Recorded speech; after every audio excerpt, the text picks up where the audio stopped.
En Argentina, la atención primaria, primer motivo de consulta, y es la primera causa de internación también. Las infecciones respiratorias agudas en general, tanto las etiologías virales, bacterianas y micobacterianas, fúngicas, parasitarias. Hablamos en general. Y tienen todas ellas un marcado patrón estacional, lo que se llama estacionalidad episódica. En Argentina es para otoño e invierno, junio, julio, principio de agosto. ¿Cómo clasificamos a las infecciones respiratorias agudas? Número uno, en las EPI, la tipo influenza, que la vamos a ver ahora. Las IRAC, que son las infecciones respiratorias agudas graves. Las bronquiolitis y las neumonías adquiridas en la comunidad. Hoy vamos a hablar del primer grupo, que pertenece a la enfermedad tipo influenza. En la agenda tenemos la descripción de los tipos de EPI, las manifestaciones clínicas y el diagnóstico clínico que muchas veces hacemos, los métodos para el diagnóstico de certeza, tratamiento, prevención y al final las conclusiones. Adelante. Vamos a hablar de los 7 tipos de virus, muy bien definidos taxonómicamente, bien diversos, pero que comparten características que los asemejan. ¿Qué características nos asemejan? Que son infecciones respiratorias virales, que causan síndromes clínicos bastante parecidos, tanto en la transmisión como en la incubación y la evolución tienen bastante similitud también. La cocirculación que tienen en algunas épocas del año, lo que se llama estación episódica, la inmunidad incompleta que tienen, que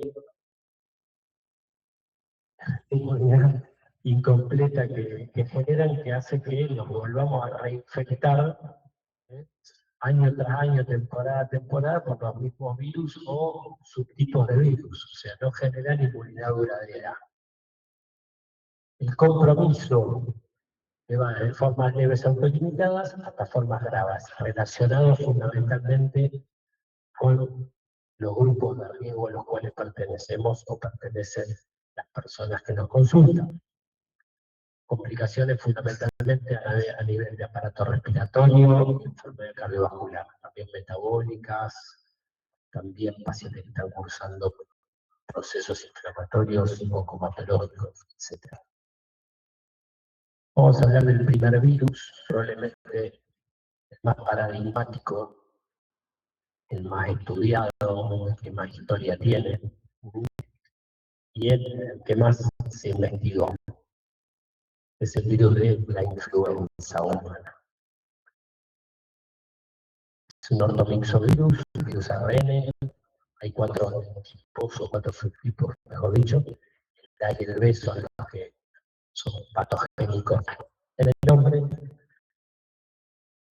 Las primeras pandemias por influenza se describieron incluso antes que se descubre el virus. Hipócrates hacía alusión a pandemias de épocas ancestrales. La primera gran pandemia, y la más grande de todas, fue la que se suscitó en Europa ya en el año 18, no se sabía que era por el virus de influenza, todavía no estaba descubierto. La describieron los españoles, en realidad se originó en otros lugares de Europa, pero como estaban en guerra, estaban censurados para comentar que estaba ocurriendo una pandemia. Pero por miedo no se la describían, pero los españoles la describen. Pues se supo que era por influenza tipo A, era un H1N1, pero eso ocurrió casi 25 años después. Tienen en cuenta por qué, porque siempre que sucede algún hecho patológico que involucra a gran parte de la humanidad, se guardan tejidos y con los años se siguen estudiando. Eso ocurrió, por ejemplo, les puedo decir con el virus de VIH. El virus de influenza se descubre recién en el año 33. Un grupo de médicos, encabezado por el doctor Smith, descubre el virus y ahí cayeron en cuenta que la pandemia que había ocurrido casi 18 años antes era producto de la influenza. Antes se pensaba que la influenza estaba causada por una bacteria, por el Haemophilus influenza. ¿Estamos? Entonces el descubrimiento del virus se hace recién en el año 33. Ya en el año 30, otro grupo de médicos había evidenciado que había habido una epidemia respiratoria, de enfermedad respiratoria en porocinos, que podía estar con algún tipo de virus respiratorio involucrado. Eso fue en el año 30. En el 33, Smith y colaboradores descubren la influenza A. 7 años posterior, la influenza B. Y rápidamente ya se empiezan a investigar vacunas, porque ocurrieron pandemias sucesivas. Hasta llegar a nuestra época contemporánea, el año 2009, comenzó a describirse en México y en el sur de los Estados Unidos, en porcinos, un nuevo virus de influenza, un nuevo subtipo, un tipo de linaje, tipo un H1N1, que se le llama, que hoy está circulando todavía en el mundo, después del 2009, todavía sigue circulando y es el causante de los brotes estacionales, que es el subtipo NDM09, porque se gestó en el 09. Ya por junio del 2009 la OMS declara la pandemia para influenza H1N1. En Rosario tuvimos muchísimo colapso del sistema sanitario, particularmente me tocó trabajar en el hospital provincial, en la guardia del hospital provincial. Llegó un momento para octubre del 2009 que teníamos insumos, que los diagnósticos los hacíamos por clínica. Paciente con tos, paciente con cefalea, paciente con fiebre, paciente con mialgias, y los que pertenecían al grupo de riesgo quedaban internados, porque sabemos que podía ser mortal. Para esa época ya contábamos con un tratamiento específico, ahora se lo voy a contar. Sigamos para adelante. La influenza A es la que más predomina, tiene capacidad pandémica y sabemos que tiene un potencial sonoro. Donde más se estudia influenza, los equipos de investigación, donde más se le estudia, es en aldeas donde conviven los humanos, las aves y los porcinos. Ven cómo el virus va circulando entre las especies y va cambiando, va mutando. La vamos pasando del humano al ave, el ave al porcino, el porcino al humano y así sucesivamente. Hay subtipos de influenza bien definidos por sus antígenos, por sus proteínas de membrana, que son las hemaglutininas y las neuraminidasas, las H y la N, tan famosas porque son las que componen los subtipos virales. Y los diferentes tipos de H y N son los que dictaminan un poco cuál es la variable circulante. El receptor donde van las H y las N es el receptor ácido ciálico. La hemaglutinina es la que se pega al receptor ácido ciálico y la neuraminidasa es la que lo corta. Y como dije antes, tienen potencial sonótico. Estamos, ya saben, si el porcino no pueden pasar el humano, ya sea de manera directa o indirecta. A nivel fisiopatológico, les voy a decir solamente que causa una necrosis en el epitelio respiratorio y una inflamación intensa en la vía aérea, con liberación de citoquinas, factores de necrosis tumoral, interleuquinas. Tiene dos características fundamentales que las tienen que reconocer porque son muy típicas de este virus.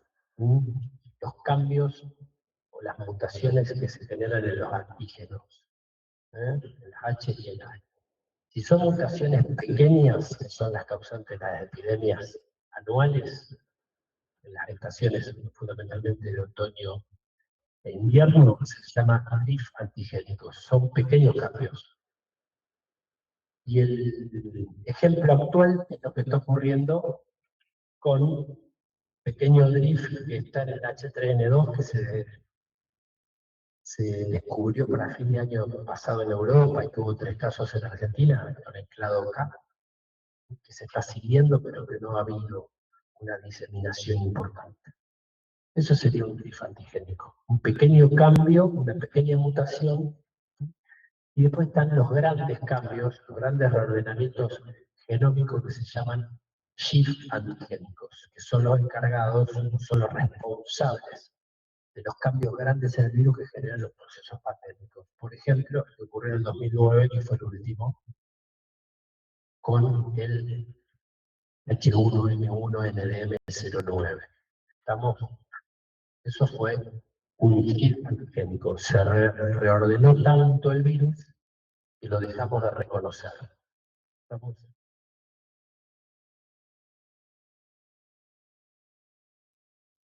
Es un virus que se distribuye globalmente. Sabemos que, si bien tiene una predilección por estaciones del año, circula todo el año porque depende de la región.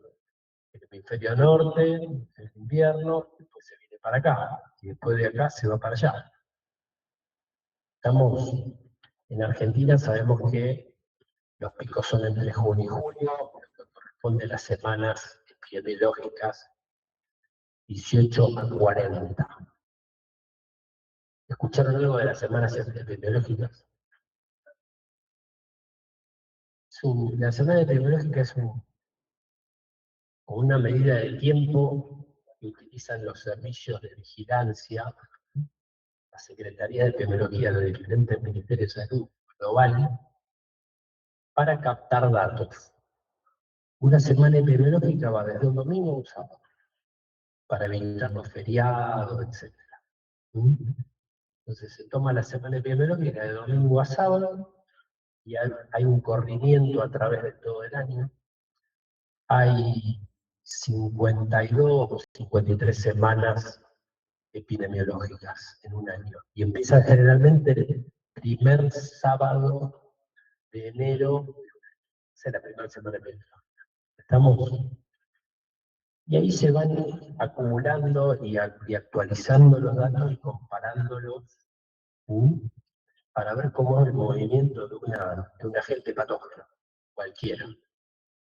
En este caso estamos hablando de gripe, pero podemos hablar de brucelosis, o de triquinosis, o de tuberculosis. En Argentina predominan fundamentalmente H1N1, H3N2. H1N1 desde el año 2009, H3N2 se piensa que este año, pero está desde hace años circulando. La transmisión por gotas respiratorias fundamentalmente que eliminamos cuando tosemos, cuando estornudamos, cuando hablamos. Este es el mecanismo de transmisión fundamental, esencial de todas estas patologías que vamos a repasar en este tiempo. También los aerosoles que se acumulan en ambientes cerrados y el contacto directo. La incubación, 1 a 4 días. El primer contagio se inicia 24 horas antes de que se inicien los síntomas, y es más fuerte los primeros 4 o 5 días de inicio de síntomas.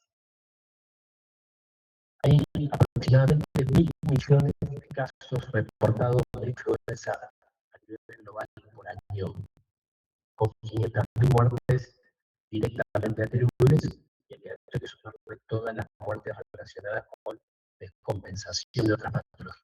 Por ejemplo, la más frecuente es la cardiovascular.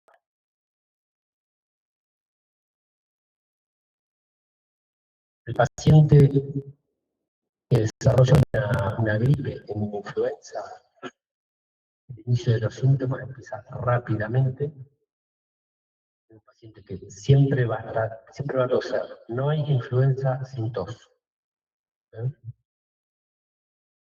A mí me habían enseñado que era tos, fiebre y dolor de cabeza. cefalea frontal, tos y fiebre. Eso nunca falta. Y le agregás las mialgias, que están siempre, tenia, que es lo último que se va, ¿eh? Lo último que se va puede durar hasta un mes la astenia, el decaimiento. Y puede también venir acompañado por dolor de garganta, por hidrofagia, por rinorrea. Es un cuadro que generalmente dura 5, 7, 10 días y la convalecencia es larga, dura hasta un mes. Las complicaciones, fundamentalmente una neumonía viral primaria por influenza, neumonías secundarias por bacterias, fundamentalmente el estreptococo, neumonía neumococo. La mayoría de las neumonías post-virales de influenza son a neumococo. Siempre sospecharlo, siempre cubrirlo, siempre tratarlo. Síndrome del respiratorio del adulto, complicaciones a nivel miocárdico, a nivel encefálico, obviamente las exacerbaciones de EPOC en pacientes fumadores, la rhabdomiólisis, la descompensación de la enfermedad cardiovascular, fundamentalmente la cardiopatía isquémica, la gran liberación de sustancias inflamatorias que produce el virus, genera accidentes en las placas de ateroma que están en los vasos, en el endotelio de los vasos sanguíneos, fundamentalmente coronarias y carótidas. ¿Eh? No es extraño que un paciente que ingresa un infarto, una CB, esté cursando también una influenza. Eso lo vemos muchísimo en adultos mayores que ingresan con cuadros isquémicos, cardíacos, encefálicos, ruptura de placas de ateroma, están cursando en influenza. Y eso es lo que produce el accidente de las placas de ateroma. Y también descompensaciones metabólicas, fundamentalmente cetoacidosis diabética, síndrome de hiperosmolar no cetóxico en pacientes diabéticos. Las bacterias asociadas, como hablamos, primero el neumococo, segundo el Staphylococcus aureus, que puede dar cuadros de neumonía necrotizante, donde el paciente cuando está recuperando de la neumonía viral o de la influenza, nos hace una neumonía bacteriana sobreagregada, con expectoración hemotóica, con aparición de imágenes típicas de la neumonía necrotizante del estafilococcus. El estreptopiógenes y el hemófilos que también participan. El hemófilos fundamentalmente en las exacerbaciones de EPOC, junto con la moraxela catarrhalis. Y el último punto, la de los grupos de riesgo. Grupos de riesgo, yo le diría que es como uno de los puntos que vamos a repetir durante toda la tarde, y uno de los más importantes porque no, es lo que marca la gravedad de todas estas patologías.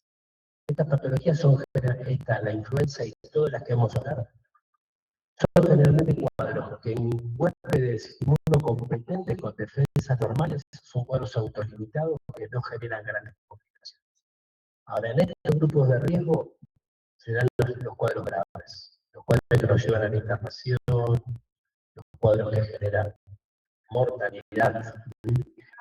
Eso, ante un paciente en un periodo del año en el que sabemos que circulan estos virus, es muy importante primero interrogar si no pertenece y darnos cuenta al interrogatorio si por la franja etaria está en los extremos de la vida, tiene menos de 5, más de 5 años, y se está cursando, por ejemplo, el embarazo o un puerperio, que son estados de inmunodepresión fisiológica. Tiene un síndrome metabólico, con diabetes, con una cardiopatía, hipertenso, etc. O tiene un EPOC por haber fumado, o tiene una asma bronquial, o tiene una enfermedad renal crónica, o tiene una enfermedad hepática, o trabaja como personal de salud, que sea porque tenemos mayor contacto con estos agentes virales. Y obviamente todo el universo de pacientes inmunocomprometidos. ya sea por enfermedades oncomatológicas o por fármacos que generan inmunocompromiso. Yo creo que hasta ahora, de todo lo que hablamos, lo más importante es detectar bien si algún paciente que está cursando una EPI pertenece a uno de estos grupos. Porque el abordaje es diferente. La siguiente. ¿Cómo hacemos el diagnóstico de certeza de un paciente que está cursando un virus de influenza, una infección por virus de influenza? El laboratorio. El diagnóstico de certeza hoy se hace con una muestra a la que se somete al estudio de reacción en cadena de polimerasa, alias PCR. Los test de antígenos también se utilizan, antes era lo que más se utilizaba porque no existía la PCR, y después están los paneles respiratorios múltiples, que son muy costosos, pero que se utilizan en algunas situaciones especiales. Sobre todo en lugares donde hay, por ejemplo, centros de trasplante, unidades de cuidados intensivos, pero se siguen utilizando. Los test de antígenos que son muy específicos, pero poco sensibles. O sea, un test de antígenos negativo en un paciente que tiene tos, que tiene cefalea, que tiene fiebre, que tiene mialgias, y que es un inmunocomprometido, tiene que hacer pensar que ese paciente puede tener influenza a pesar de tener un test de antígeno negativo.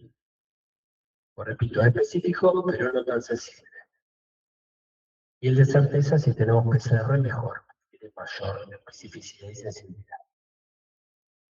Imágenes, radiografías de tórax, que siempre le pedimos a estos pacientes, sobre todo si están en este grupo de riesgo, dan 3 patrones que son los convencionales. Puede dar un patrón alveolar, generalmente bilateral, puede dar un patrón intersticial o bien un patrón mixto, alveolar intersticial. Pero la característica que generalmente es bilateral. Y las topografías de tórax que van a mostrar patrones también bien diferenciados, pero un bien característico es el patrón numérico. Después hay una imagen para que la vean. El tratamiento. Desde el año 97-98 existe un antiviral específico que fue inventado en los Estados Unidos con el objetivo de disminuir el ausentismo laboral que genera la influenza por la convalescencia larga. Tenía mucho ausentismo laboral. Inventaron un inhibidor de neuroaminidasa, que es el Tamivir, que al principio se utilizó mucho después de Galloso. Su prescripción hoy se utiliza fundamentalmente en pacientes internados, pertenecen a estos grupos de riesgo que estamos hablando tanto, se da y se debe instaurar rápidamente para que tenga efectividad. Si va al tratamiento litoral a los 10 días que empezó el cuadro clínico, la efectividad va a ser pobre. Ya las complicaciones y la respuesta inflamatoria se liberan. Se inicia siempre cuando uno sospecha o tiene una PCR rápida, se inicia los Tamivir en las primeras 48 horas. 75 miligramos cada 12 horas durante 5 días. Entonces, Tamivir, inhibidor de la neuroaminidasa. Hay otras alternativas no comercializadas en Argentina, Sana, el Pega y el Barazo.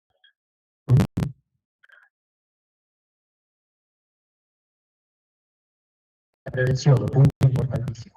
Las vacunas se empezaron a estudiar, a investigar. La primera vacuna para influenza se aprobó 15 años después que se descubrió el virus. Tiempo relativamente corto para la historia de una enfermedad y su vacuna a nivel global en la medicina. 15 años en la medicina. Estamos en el año 45, se autorizó la primera vacuna en Estados Unidos. Hay una historia importante de vacunas para influenza, que varían año a año de acuerdo a los linajes, a las mutaciones que va sufriendo el virus. Por eso cada año la OMS La OMS actualiza la composición de la vacuna.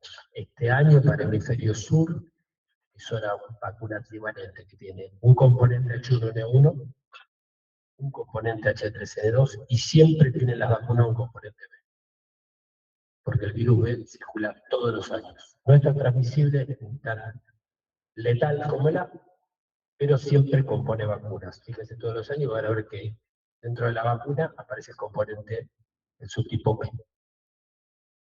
Y tiene los nombres de las pares, donde se aislaron y se unieron las cepas. Para H1N1 este año fue en Missouri, Estados Unidos, la H3N2 en Singapur y la B en Australia. La vigilancia epidemiológica. Los servicios de epidemiología global son importantísimos. ¿Por qué? Porque permiten estudiar las tasas de ataque de los virus, las tasas de incidencia, cómo circulan, digamos, y también las cepas que circulan para poder ajustar la composición de las vacunas para el invierno del hemisferio que está arriba o abajo del que está cursando la epidemia estacional. Entonces, para el mes que viene, cuando lleguen las vacunas al hemisferio norte, van a estar producidas por cepas que circularon por el hemisferio sur. Por Australia, por Argentina, por Uruguay, por Chile, por Paraguay, por algunas zonas de África. ¿Estamos? ¿Qué pasa con las vacunas? Redujeron drásticamente la mortalidad por este virus. A esto le tenemos que sumar el lavado de manos, los barbijos de situaciones especiales, la ventilación de los lugares cerrados y el aislamiento domiciliario en algunos casos para pacientes inmunocomprometidos. Bueno, acá tenemos dos imágenes.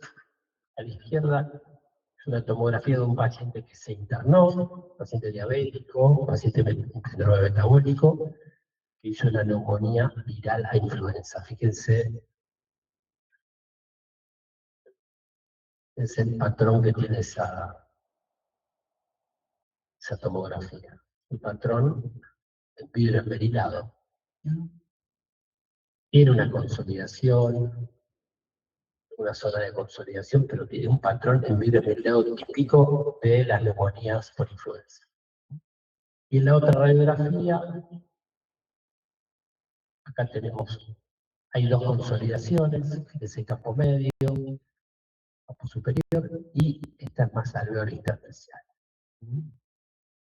Son dos sets de tomografía, radiografías de pacientes que hicieron influencias virales con compromiso pulmonar. ¿Estamos? En resumen, una infección viral respiratoria de gran impacto a nivel de mortalidad global, con un virus muy mutagénico, donde el diagnóstico y el tratamiento oportuno reduce las complicaciones, sumado a la vacuna. Y en el cual la vigilancia epidemiológica es crucial para detectar tanto las tasas de ataque, como las tasas de incidencia, como la circulación, los cambios mutagénicos para poder hacer los enlaces necesarios para la fabricación de nuevas vacunas. Adelante.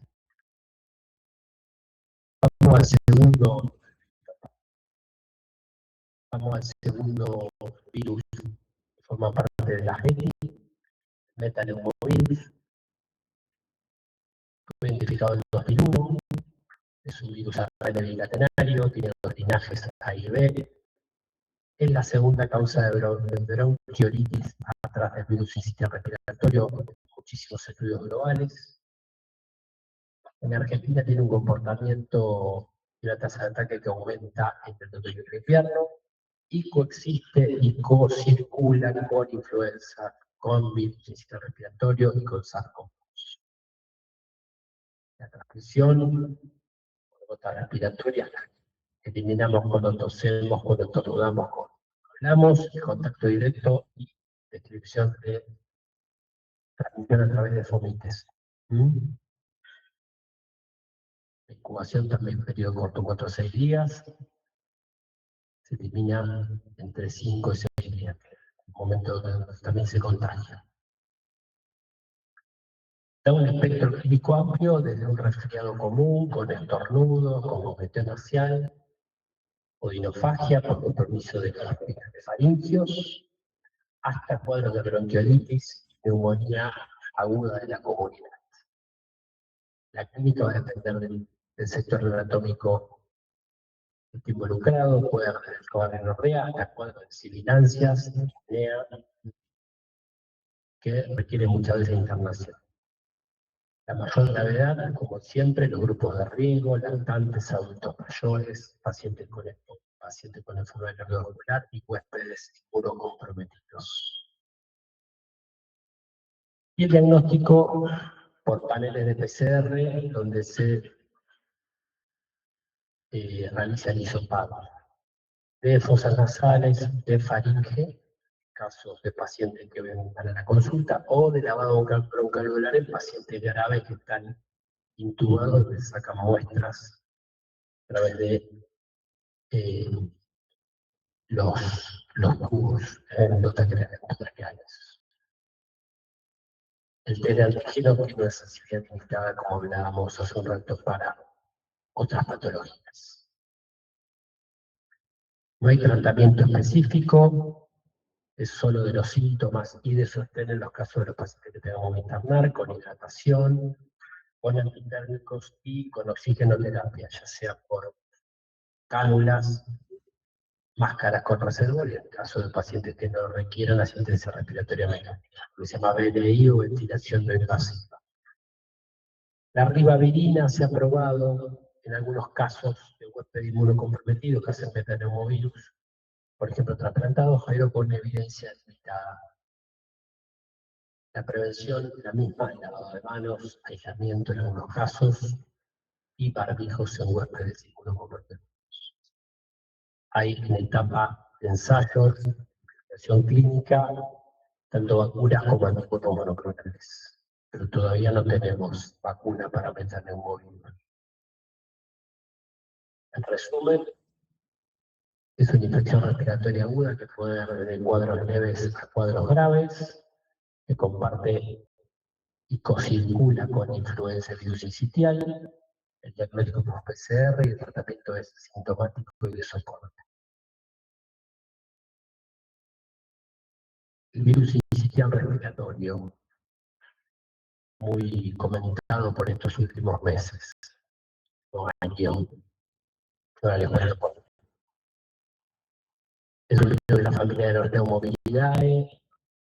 Hay dos subtipos que tienen proteínas de fusión y de adhesión. Una de ellas también se habló mucho el último año por lo que les voy a comentar, la proteína F. Y una distribución mundial con epidemias estacionales, que en Argentina predomina en otoño y invierno. Las reinfecciones muy frecuentes por unidad completa.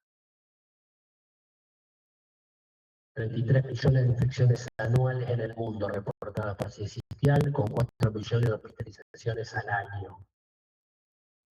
Genera muchísimos brotes institucionales en los nosocomios, en escuelas, en geriátricos y también brotes intrafamiliares. Misma vía de contagio, periodo de incubación y los factores de riesgo fundamentales en niños y adultos mayores. En niños, recién nacidos con bajo peso, prematuros, niños con cardiopatías congénitas, deficiencias y enfermedades neuromusculares, y adultos mayores de 65, pacientes con EPOC, pacientes con ICC, pacientes diabéticos, pacientes inmunocomprometidos. Se afecta el tracto respiratorio superior, cuadros de tos, rinorrea, fiebre, autolimitados, que no generan grandes complicaciones, pero se afecta el tracto respiratorio inferior, da síndrome bronquiolítico del lactante. Es un cuadro que preocupa, que nos preocupa, que genera un colapso del sistema sanitario de las guardias pediátricas todos los años desde que yo tengo conocimiento. Se van a cualquier guardia, en cualquier hospital, cualquier sanatorio. Entre los meses de julio y agosto está lleno. Un virus muy contagioso que ataca a los niños recién nacidos, lactantes, primera infancia. En los adultos mayores también genera un colapso porque da neumonías agudas que requieren internación. Muchas van al estrés respiratorio del adulto. Bueno, la subida que dice, A ver, la otra, hay adultos mayores y hay huéspedes inmunocomprometidos.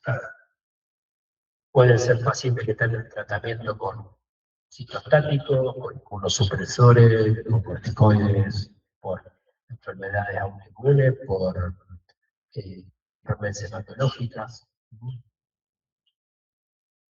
El diagnóstico y tratamiento, las PCR según estándar, las muestras que se toman de la nariz y de la faringe, los paneles moleculares respiratorios, los PCR multiplex y los test rápidos de antígenos. No existe un tratamiento antiviral específico y el soporte oxigenoterapia, aspiración de secreciones y soporte ventilatorio en los casos que haga falta, ya sea por BNI, ventilación invasiva o asistencia respiratoria mecánica. La prevención. Acá ha habido un cambio fundamental en estos últimos años. La aparición de la vacuna recombinante con proteína G, se da una única dosis intramuscular, fundamentalmente embarazadas entre las 32 y 36 semanas de gestación, para generar inmunidad pasiva en la persona por nacer. También se puede vacunar a niños inmunocomprometidos y adultos mayores. Estamos en una recombinante, que es lo último que no tiene invención en la historia de la inmunología. Y los anticuerpos monoclonales, nirsevimab, que es en Argentina en algunos niños comprometidos, y el palizumab.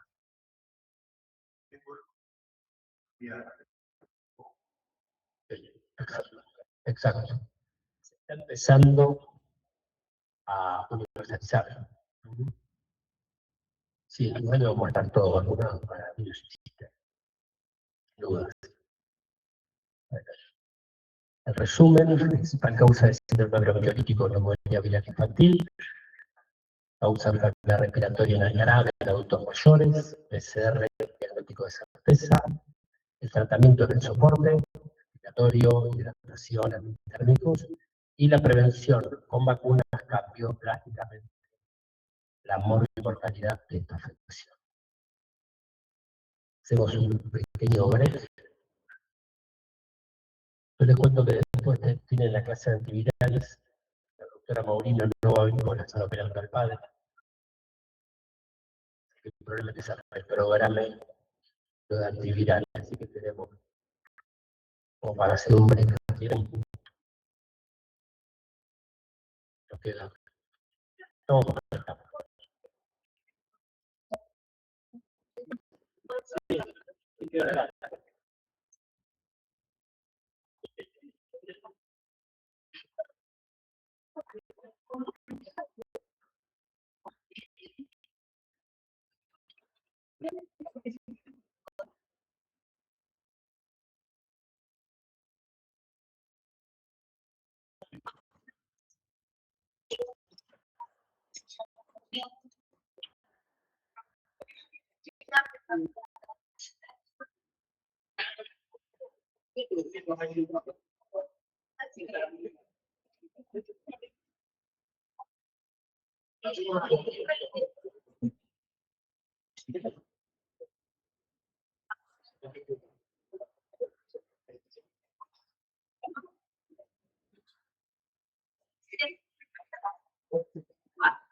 Bien.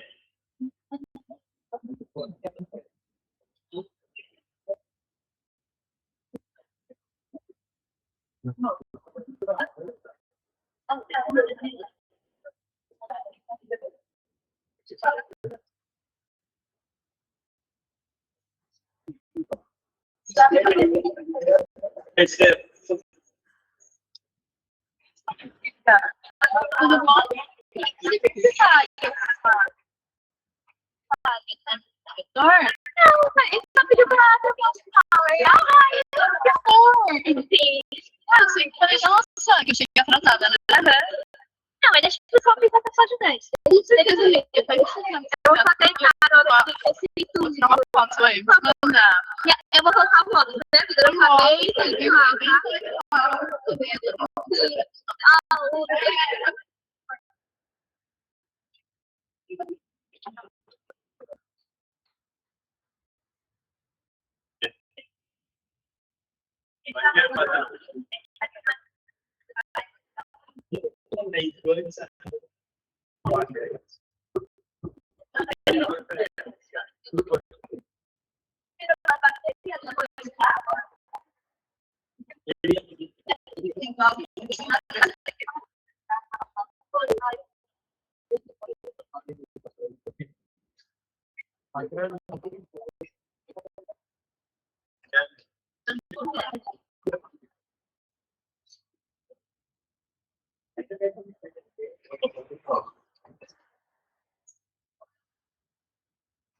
Bueno, chicos, vamos con el parainfluenza. El parainfluenza. Familia Paramyxovirus, su familia Orthomyxoviridae, hay 4 subtipos, tienen 3 proteínas de membrana, son las plataformas de ataque. El reservorio solo en humanos, a diferencia de Bien, que no tiene reservorio solo en humanos. Exacto, muy bien, atento. muy sensible al jabón, al alcohol, a desinfectantes, al calor, a la desecación. Hay que aprovechar, es sensible para lavarnos las manos, alcoholizarnos las manos, no alcoholizarnos las manos. La limpieza, se baja mucho la carga bacteriana, si no tenemos con influenza también circulando por todos lados. Sentido común, transmisión por gotas respiratorias, contacto directo con secreciones, potentes. La incubación 2 a 6 días. Circulación fundamentalmente los subtipos unidos en otoño, el 3 en primavera-verano. ¿Qué pasa con el parainfluenza? Ahora vamos a ver, porque es tristemente conocido. Seguimos. Da cuadros clínicos también muy variados, desde un resfrío común, que puede pasar inadvertido, puede ser autolimita, hasta los cuadros de laringotraqueitis con edema subglótico, que dan el llamado CRUP. Es una urgencia, porque son niños de primera infancia, que comienzan con tos perruna durante la noche, con estridor laringio, con disfonía, que a la noche tenemos que salir corriendo para llevarlo a una guardia para que le hagan corticoides. Y muchas veces cuando la obstrucción de la vía respiratoria superior es total, se le tiene que poner adrenalina.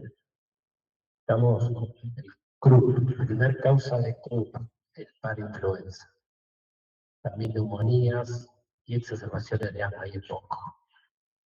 Siempre la importancia de los grupos de riesgo. Lactantes, niños menores de 5 años, mayores de 65 y con riesgo comprometido, lo repetimos, pero tiene que quedar.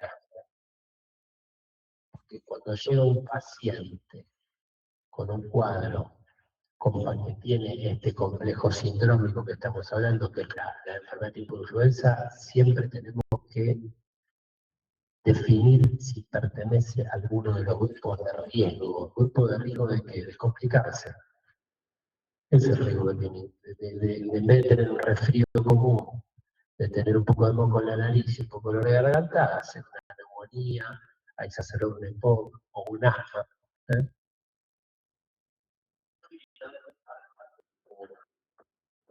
Mira, el CRUP te lo puede dar cualquiera de los virus que forman la ETI, cualquiera te puede dar CRUP. El más, digamos, patognomónico, el más frecuente, que más estudiado es el parainfluenza. Pero si vos te pones a buscar causa de CRUP, puede haber, aparte de la etiología viral, eso es todo lo que estamos viendo, te puede dar el estafilococo, te puede dar. Generalmente en niños pequeños, 2, 3 años. Ahí se da el CRUP y ahí es el momento donde realmente hubo una situación de preocupación y de alarma, que tenemos que salir a la noche a llevar a la guardia porque hay obstrucción al flujo de aire. Obstrucción al flujo de aire.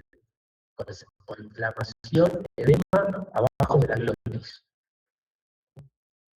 El nene empieza a toser y ustedes sienten el estridor, el ruido del aire, cuando tiene que pasar y no puede. Entonces eso es corticoide, y si hay refractario corticoide, adrenalina. El falso turbo ahora lo charlamos. Es parecido, pero no es el problema severo. El diagnóstico por PCR es de elección, los paneles virales y la inmunofluorescencia indirecta que se hacía antes, que ahora está en desuso con el tratamiento de los test moleculares. Los test moleculares vinieron a cambiar un poco la certeza, ¿verdad? Diagnóstico de certeza. El tratamiento de soporte y, como dijimos antes, corticoides y adrenalina en casos de refractariedad del edema subglótico de los corticoides.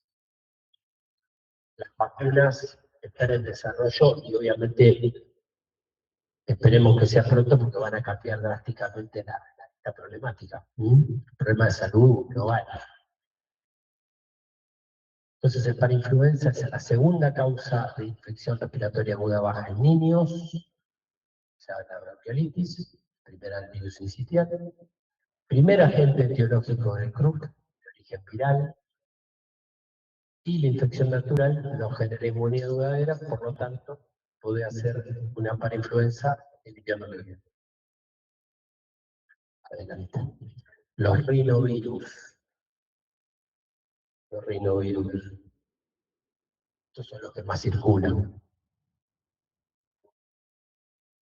Picornavirus, la familia, hay 160 genotipos de este virus que pertenece al género de los enterovirus. Por eso no solo va a dar manifestaciones respiratorias, sino en otros sitios anatómicos. Causa global más frecuente del resfrío común. Aproximadamente el 40% de las infecciones respiratorias agudas son por rinovirus. El paciente que no va muchas veces a la guardia, se queda en la casa, lo van a diagnosticar ustedes a sus colegas, congestión nasal, estornudos, y fiebre, y mialgias, y cefalea. Puede complicarse en dónde, qué grupo de pacientes. Más fuerte, ya, sal. Todos los grupos de riesgo que vamos a hablar. Todas esas personas que podemos estar tranquilamente. Estos virus de ser autolimitados y, digamos, curarse con medidas de soporte, el antitérmico, el congestivo, el lavado nasal, se complica. Con una obstrucción del flujo de aire, con una bronquiolitis, con una neumonía. La transmisión, como venimos hablando, gotas que eliminamos, cuando hablamos, cuando estornudamos, contacto directo, y la autoinoculación. Incubación 1 a 3 días, eliminación 7 a 10. Clínica y complicaciones.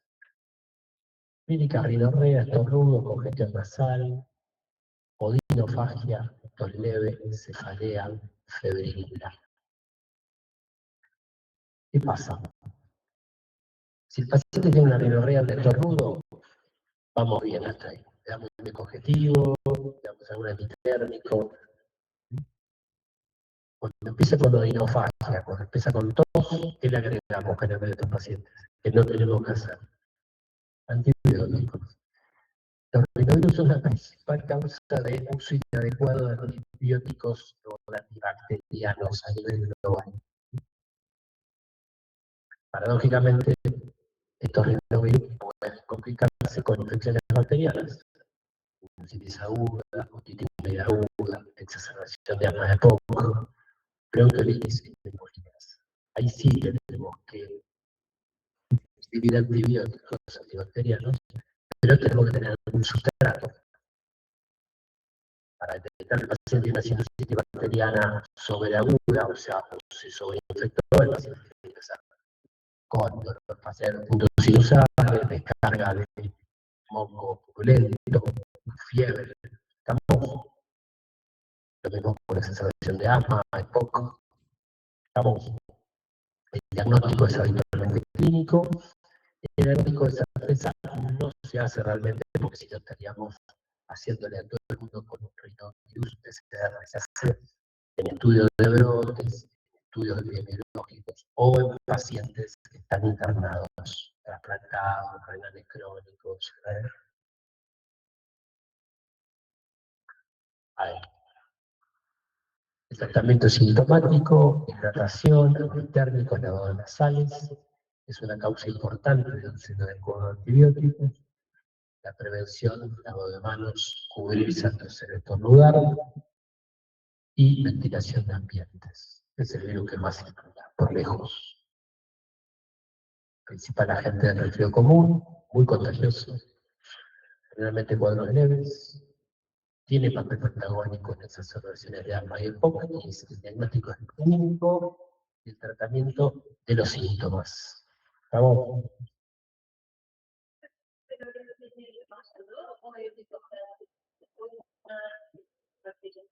Complicar con infección bacteriana.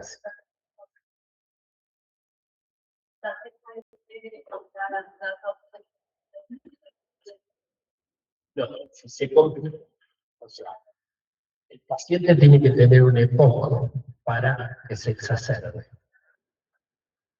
¿No? Tiene que tener de base algo. O tiene insuficiencia cardíaca y la descompensa. O tiene asma, tener una crisis asmática. ¿No? O tiene un inmunocomprometido que está trasplantado y hace un cuadro respiratorio bajo. Generalmente son resfrío común, vía respiratoria alta, autolimitada. Resfrío, que es congestión, mucho.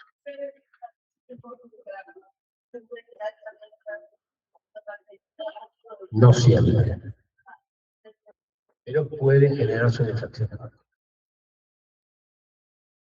Los adenovirus, también alta circulación, virus de la familia de los adenos, viridae, hay 100 genotipos, hay 11 con control o rango patogénico para el ser humano, muy resistente al ambiente y frente a desinfectantes, distribución global, circula todo el año. La transmisión, gotas respiratorias, contacto con secreciones, la vía fecal oral, la mala cloración de piscinas públicas también es causa de brotes, sobre todo en el verano. Y es causa de brotes en instituciones cerradas, escuelas, guarderías, hospitales y otras. El cuadro clínico. A nivel de aparato respiratorio, faringitis, resfrío común, en los pacientes con factores de riesgo, bronquiolitis y neumonía, sobre todo serotipos 3, 7 y 14. Oculares es la causa de la conocida fiebre faringo-conjuntival. Un niño en la primera infancia que viene con dolor de garganta y conjuntivitis tiene un adenovirus hasta que uno demuestre lo contrario. Puede haber diarrea aguda, con vómitos y fiebre, está sobre todo en verano. Otras complicaciones que puede tener estas manifestaciones, puede haber cuadro de meningitis, sí.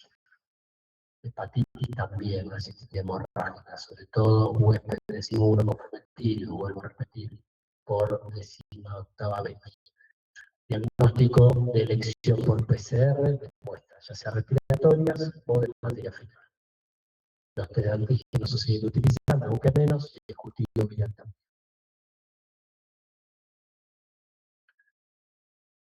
El tratamiento, no hay tratamiento específico, hay alguna evidencia limitada con sidofovir, es un antiviral, pero no se utiliza de rutina, solo en huéspedes comprometidos, con el cepita, repito.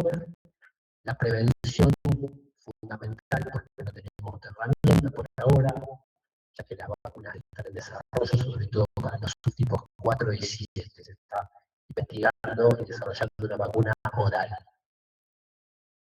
Entonces, ese es un virus de elevada circulación durante todo el año, que da manifestaciones clínicas bien variadas.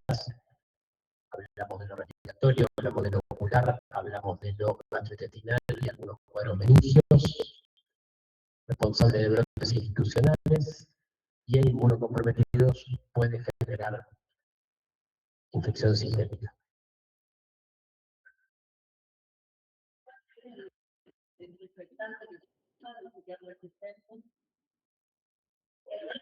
Tiene una resistencia natural a los desinfectantes que se usan actualmente.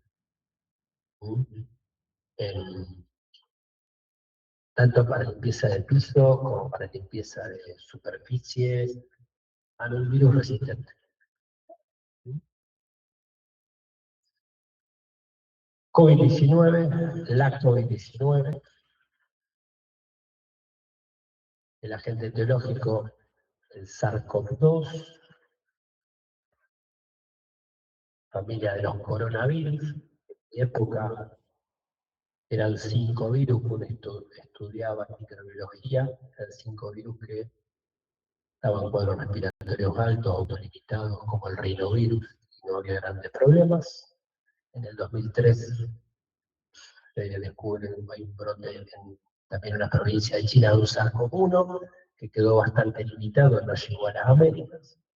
Y para fines del 19, comienzo del 20, tenemos esta noticia. Un nuevo virus, un nuevo coronavirus, que es una enfermedad emergente que causó probablemente el impacto sanitario global más extraordinario de nuestra historia contemporánea. Fue el responsable de la última gran pandemia. Una línea de tiempo. En el diciembre del 19 se informan en una provincia de China un brote de neumonías en pacientes que tenían muchísima mortalidad.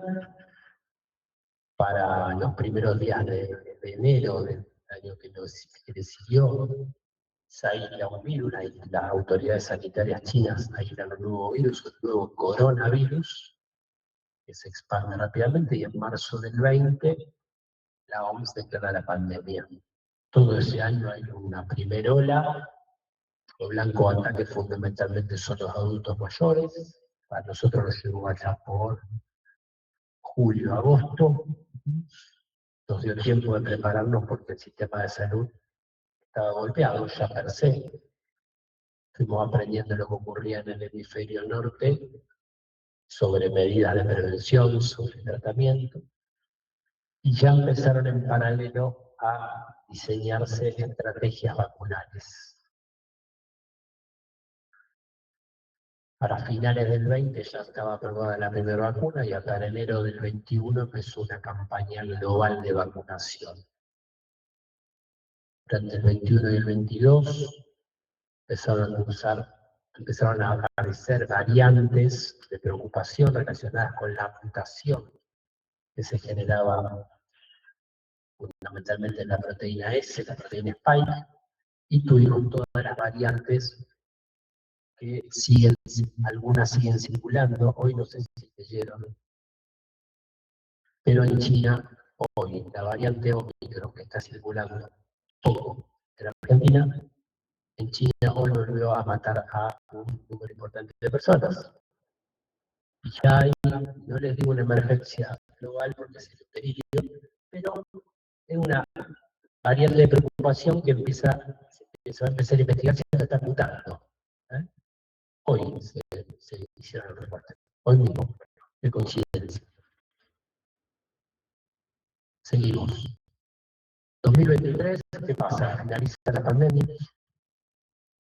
La OMS dice, bueno, se cortó la emergencia de salud, el virus entró en una declinación, con menor circulación, con menor propagación, con menor transmisión, y hoy circula de manera continua, pero como una enfermedad endémica. Estamos con cuadros generalmente leves, limitados, y en lo que hay que hacer hincapié es en el refuerzo vacunal en poblaciones especiales. Volvemos a hablar de lo mismo.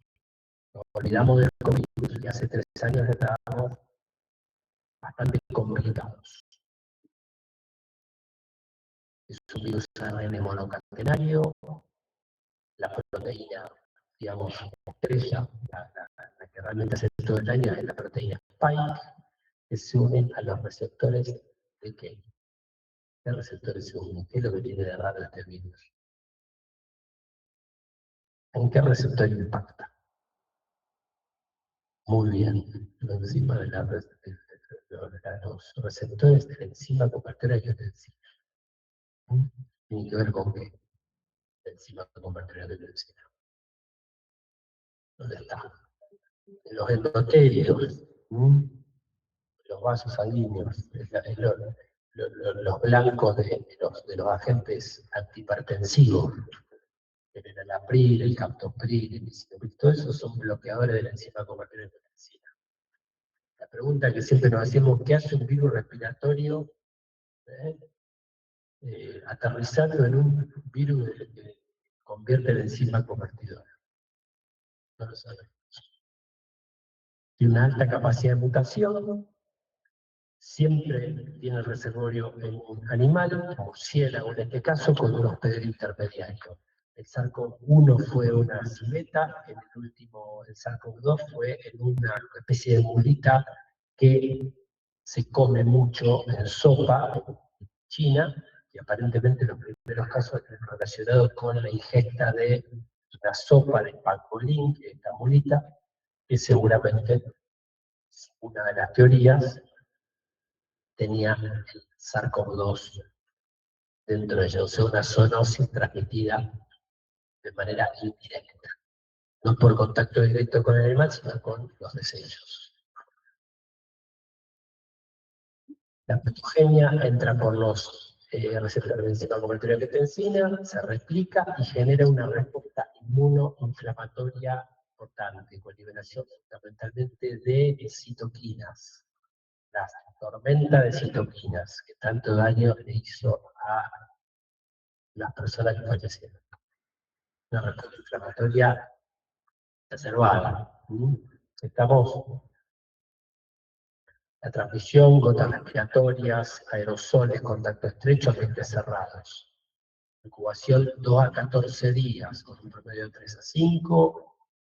Empezamos a contagiar 1 o 2 días antes de que empiecen los síntomas.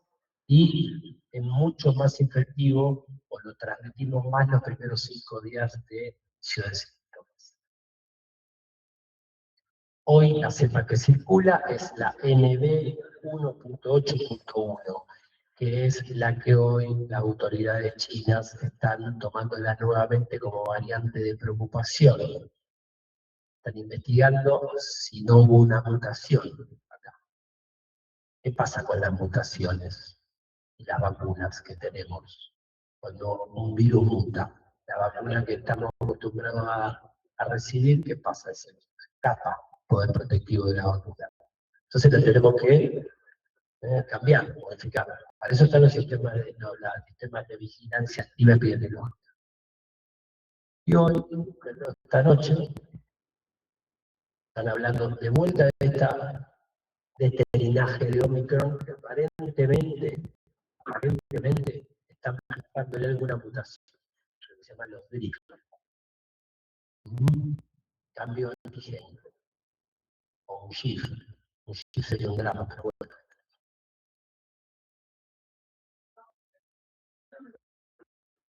A mayo del 23, año en que se pone fin a la pandemia, 765 millones de personas notificadas con COVID, con 6.921.614 muertos, una tasa de letalidad del 1%. Reportaron 232 países.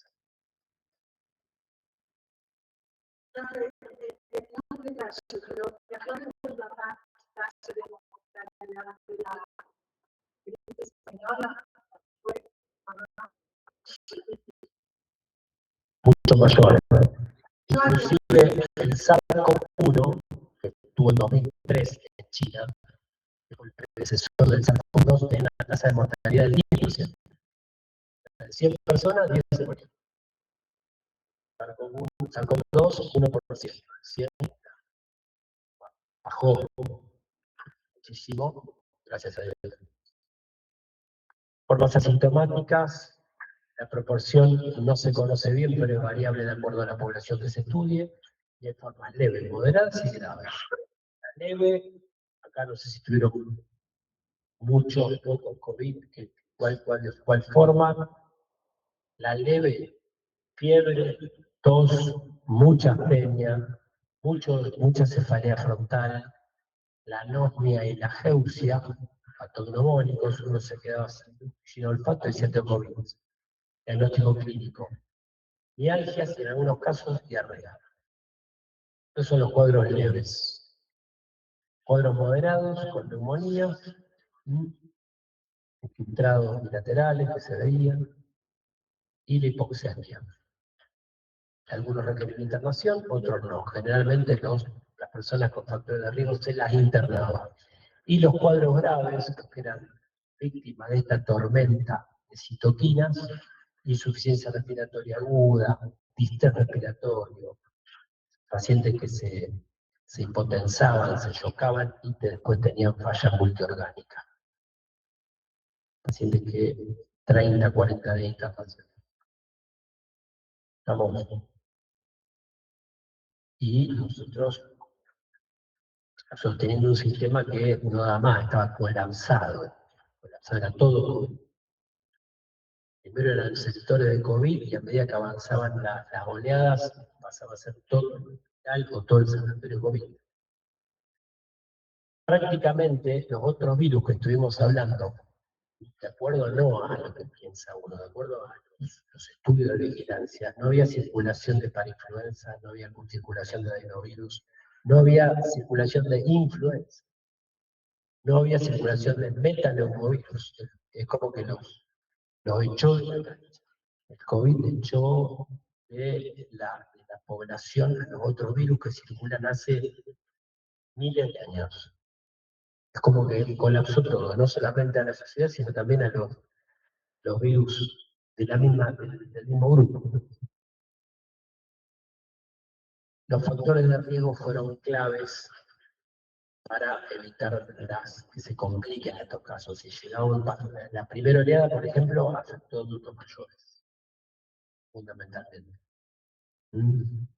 Después que se empezaron a vacunar distintas franjas etarias, dejó de impactar en esas poblaciones y pasó a afectar a adultos jóvenes, como pasó con la tercera ola, por ejemplo.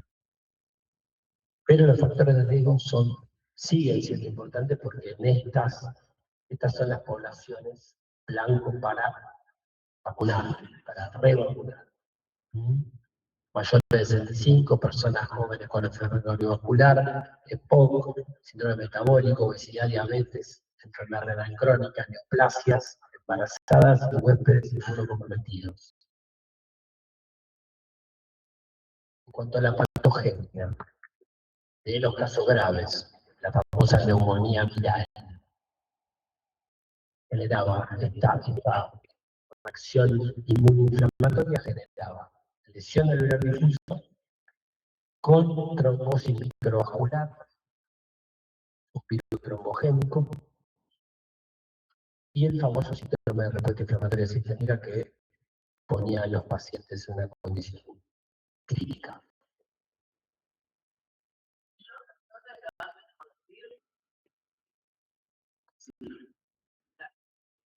Yo de por sí, porque es ruptura de membrana vaginal,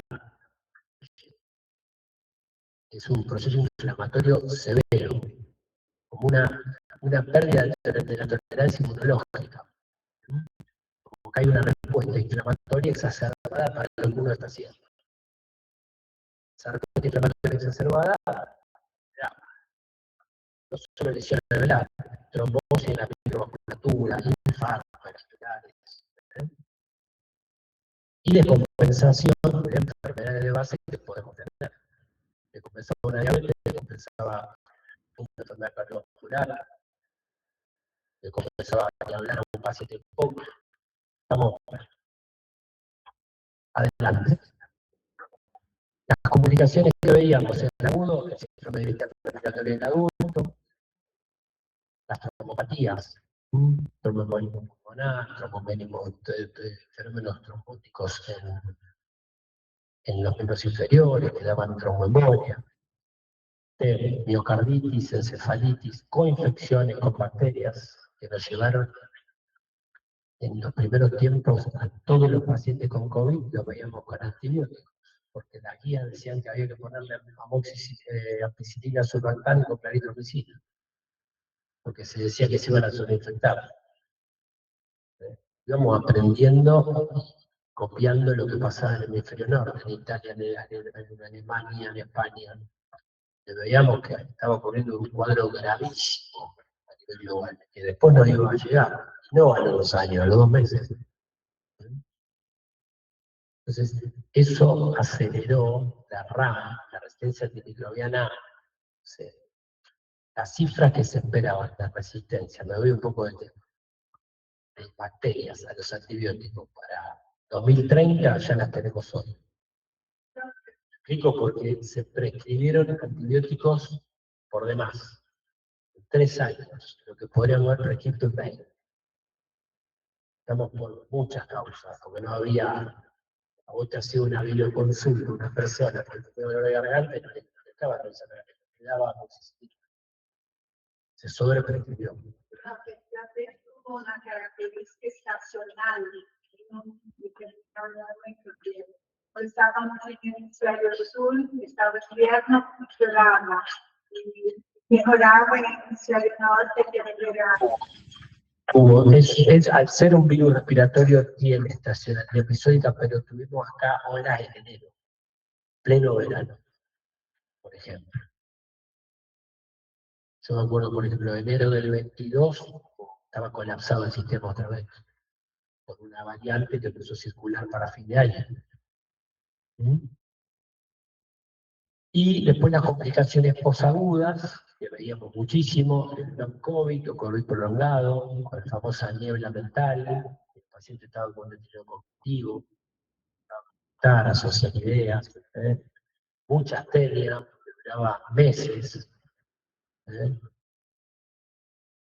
disnea crónica, pacientes que todavía hoy están, bueno, quedaron, ¿por qué? Porque genera zonas de enfisema, sobre todo en lóbulos superiores, neumonías severas que daban consecuencias por destrucción del tejido parénquima y también del intersticio. Trastornos cognitivos, desautonomía. El diagnóstico. Al principio lo hacemos por test de antígeno N, muy específico, también sensibilidad intermedia, o sea, si venía un paciente, vos lo hisopabas y te daba negativo, pero tenía anomia, tenía disgeusia, tenía disnea, tenía COVID. Hasta que terminó de aceitarse bien todo método de PCR, que no se hacía al principio. Entonces se empezó a activar, si bien había PCR de todo el mundo. El diagnóstico no existía porque el COVID recién se descubría. Después pasó la PCR, se le dio el estándar. Yo, por ejemplo, en octubre del 20 hice un cuadro como de... Estaba de guardia, había estado de guardia un domingo. El miércoles hice un cuadro como de... Pensé que estaba cansado de las guardias.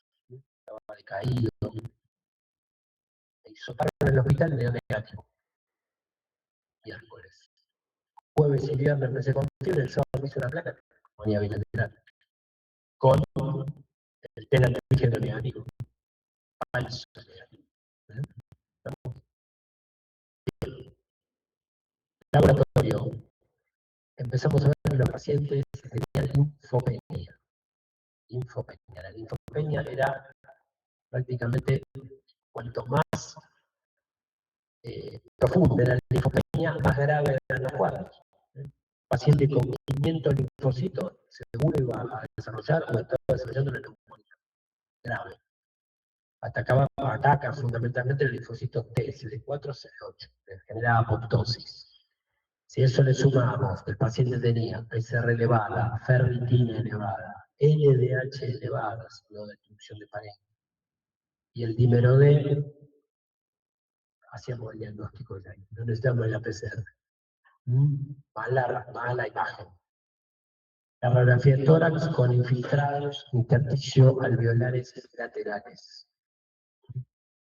Fundamentalmente periféricos, subpleurales, y la tomografía con el patrón patognomónico de vidrio esmerilado, por infiltrado de la vía aérea de los bronquíolos.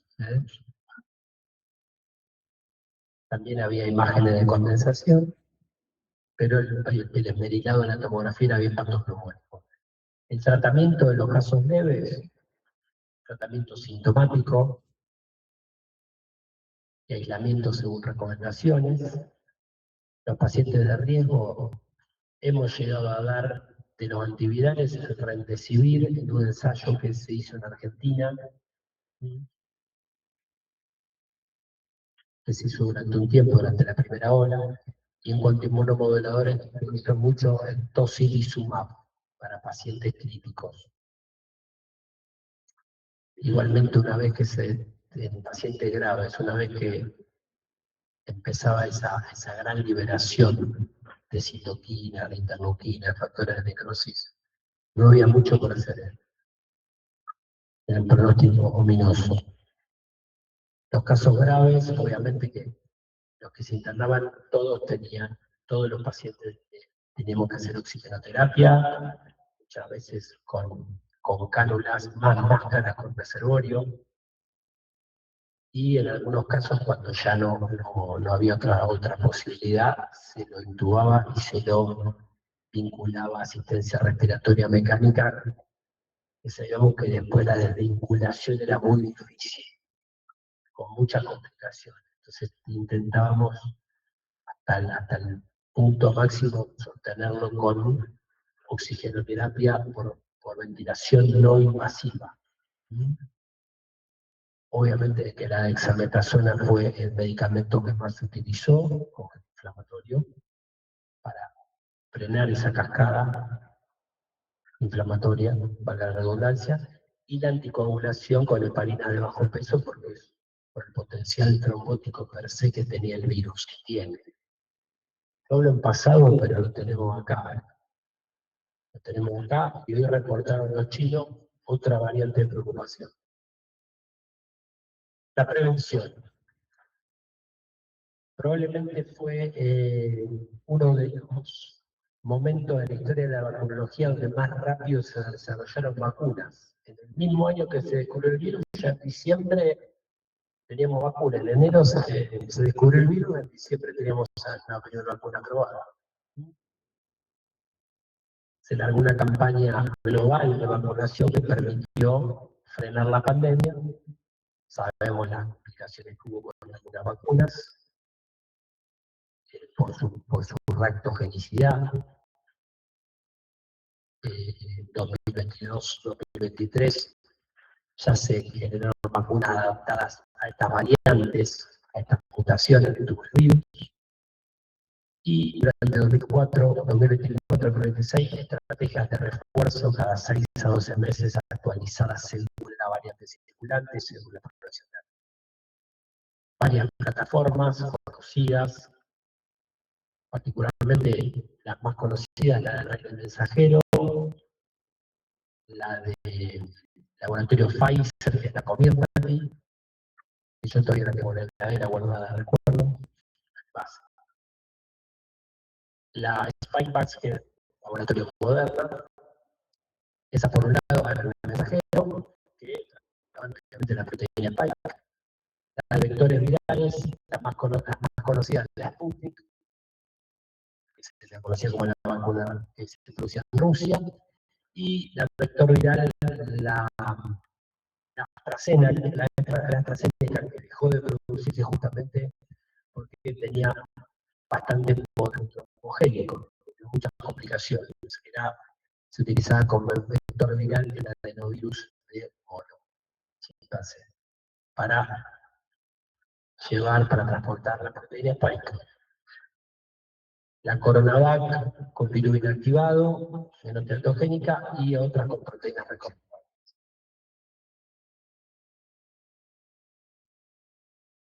La mayoría de las vacunas tuvieron buen perfil de seguridad, con efectos adversos leves, locales, o lo que se llamó en un momento el mini-COVID, que daba fiebre, cefalea, pero que duraba 2 días, ni alergias. Algunas con efectos adversos graves, la del mensajero, miocarditis, pericarditis, y las de vectores virales, fundamentalmente la de Astra, trombos, trombóticos, nosotros hacía el laboratorio y el paciente era trombocito, que tenía las plaquetas bien bajas. Hoy los refuerzos están recomendados a adultos mayores, embarazadas, golpes de símbolos comprometidos, personas de salud y personas con enfermedades crónicas debilitadas. Diabetes, glicemia, la insuficiencia renal. La revacunación se indica cada 6 a 12 meses, de acuerdo a la información que nos brindan los servicios de epidemiología nacionales. Esta es una diapositiva, la verdad que no sé si me la puso mi hijo ahí. que son las variantes que estuvimos teniendo, al comienzo la alfa, la beta, la gamma, hasta llegar a la Omicron y hoy el sublinaje. Este no es el sublinaje que prepondera hoy. El B1.1.529, este fue el precursor de los linajes, el linaje que está hoy, que es el NB1.8.1, que es el que están estudiando a ver si lo mutó. ¿Se lograron los objetivos con la vacuna? Sí. Se redujeron las hospitalizaciones, disminuyó la mortalidad, se protegió a grupos vulnerables y se interrumpió el proceso pandémico en 2023. Tenemos que seguir con la ventilación de higiene de manos para todo, uso de barbijo en situaciones especiales y aislamiento de los casos sintomáticos. Tenemos 2 pares radiológicos, 2 pares tomográficos. ¿Por qué los puse así? Los de la izquierda son una tomografía y una radiografía de pacientes que hicieron neumonía por COVID moderadas. Estamos en la primera, fíjense, hay un patrón, obviamente, compromiso bilateral, y en el lado más opacidades periféricas subpleurales, y en la radiografía un patrón intervencional. A la derecha, arriba una radiografía de un paciente con una placa de estrés que requirió asistencia respiratoria mecánica, y abajo una tomografía donde también tenemos radiopacidades nodulares, bilaterales, con también un compromiso intersticial, algunas ramas de árbol en brote, una tomografía que veíamos muchísimo, también en pacientes internados por COVID.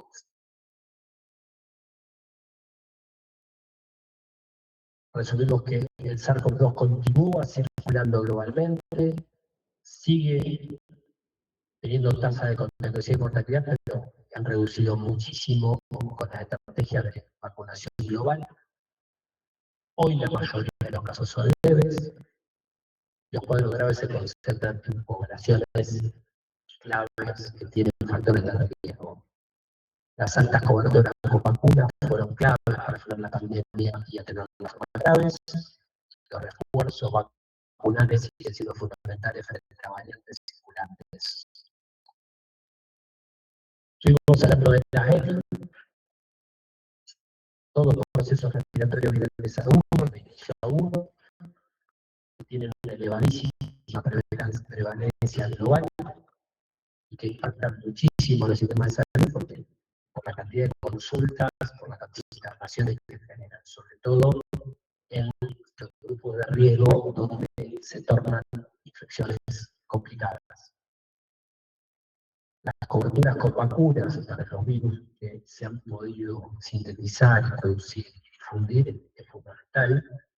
Influenza, hoy por hoy virus sincitial respiratorio, para COVID, que permite frenar la pandemia. Esas 3 vacunas no nos tenemos que olvidar porque fueron cruciales para que la mortalidad de estas 3 infecciones virales sea mayor, obviamente. Son lamentablemente una de las causas por las cuales hoy tenemos una pandemia de RAM en el mundo. Es muy difícil ver hoy un antibiograma de un bacilo negativo que sea sensible a todos los antibióticos, algunos resistentes seguros. Eso es por el uso inapropiado. Y en ambulatorio, la causa más frecuente de prescripción inadecuada son las virosis respiratorias, sobre todo las altas.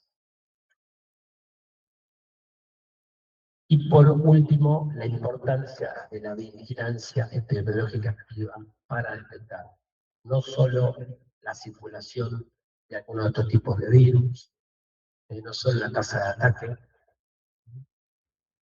la tasa de incidencia, de prevalencia, sino también para ir adaptando las vacunas de acuerdo a las mutaciones, a los cambios que se generan en los virus, fundamentalmente influenza de COVID. Muchas gracias.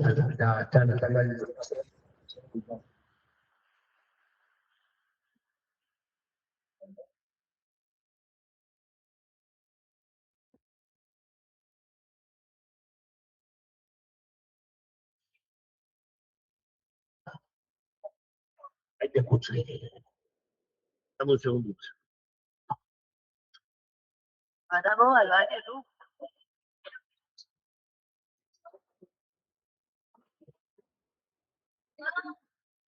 Dame un segundo que contesto unos WhatsApp. Contesto un WhatsApp de acá del hospital y estoy que lo No, no podés enviar al tipo. Sí.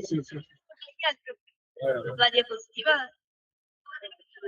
Sí, ahora queda igualmente en el centro de estudios. Lo sube Clinic. No, ¿dónde lo sube? La cátedra. Yo ahora Dale.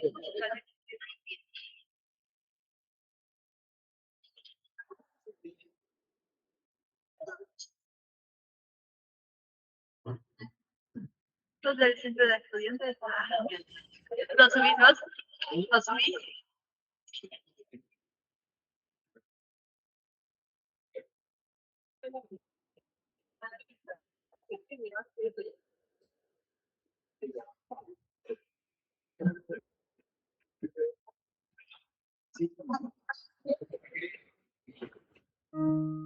Contame.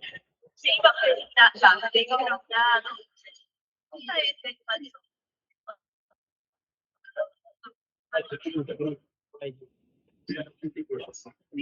Sí, en Le defensa dice falso true, pero en las cosas es un juego de palabras. y si te pregunta, por ejemplo, de la gente que no información Para influencer. siempre para Para influencer después.